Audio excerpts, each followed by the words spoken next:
In Albanië worden hele volle groenten en fruit geproduceerd. Dat gebeurt in zulke kassen. Kassen hebben we ook in ons liedse Friesland. Die zuggen er dan zout en binnen makken van glas. Kassen zijn dan ook heel wichtig.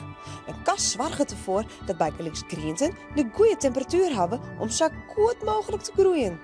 Ook zorgt een kas ervoor dat er geen rein op de planten komt. Zo kunnen de kwekers zelfs zo volle wetten aan als de planten nodig hebben. Maar een echte kas is wel een stukje grutter. Zeg eens, zo ziet een echte kas in Nederland eruit. Maar vertel eens, waarom is een kas in Albanië nou zo oors?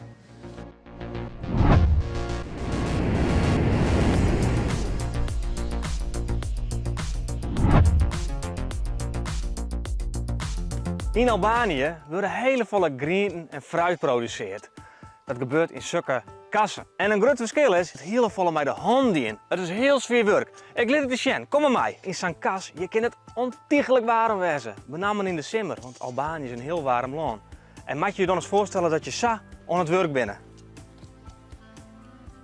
Ja, je wordt hele volle in de kas al bewerken. En dat is zwaar werk, hè, met de hand.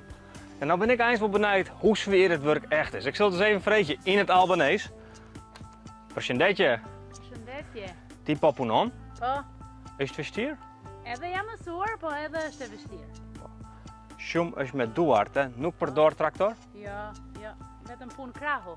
Pse? Kemi kaq. Kaq është mundësia. Në Shqipëri jemi vend i varfër.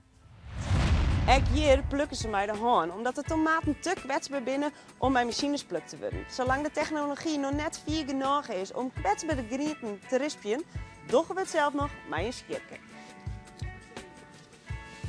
Maar het is wel wichtig dat de bladden van de boppenkant bijhellen worden, omdat de zinneoors van de boppenkant van de kas net op de tomaten schiet. Maar nu gaat er wel automatisch naar de verpakkingsruimte. We hebben hier wel nog meer hulpmiddelen, want het is hier hartstikke warm. Ja, wij hebben hier verwarmingsbuizen op de groen en hier, dan maak je de kast ongeveer 24 graden mooi. Is het te donker, hebben we hier ook nog lampen branden, kunstmatig licht, ook voor de groei van de planten. Ze ben je 6 jaar moedig, dus alles moet je met de hand in worden. Nou, dan ben ik wel benieuwd hoe laat ze beginnen. Unë çdo ditë, nga hëna në të diel, çdo ditë punoj 6-7 orë në ditë. Sa kushton një tuf salat? 1 kilo salat është 400 lek. Een kilo sla is ongeveer 30 cent. Dus dat is net volle. Het werkje voor een liets beetje geld. En dat is in Albanië heel normaal. Moet het niet mooi pak? Po. Provoje. Oké, dan is het wet hem. Ashtu. Als dit net wend bent, dan verneemt het na een paar seconden al. Het harkje, dat is best zwier. Maar je nou eens voorstellen, als dit zo'n urenlang warm was, elke dag. Ik zou kapot wezen. Ju jeni gati tani me punë. Merrni qesë me salate?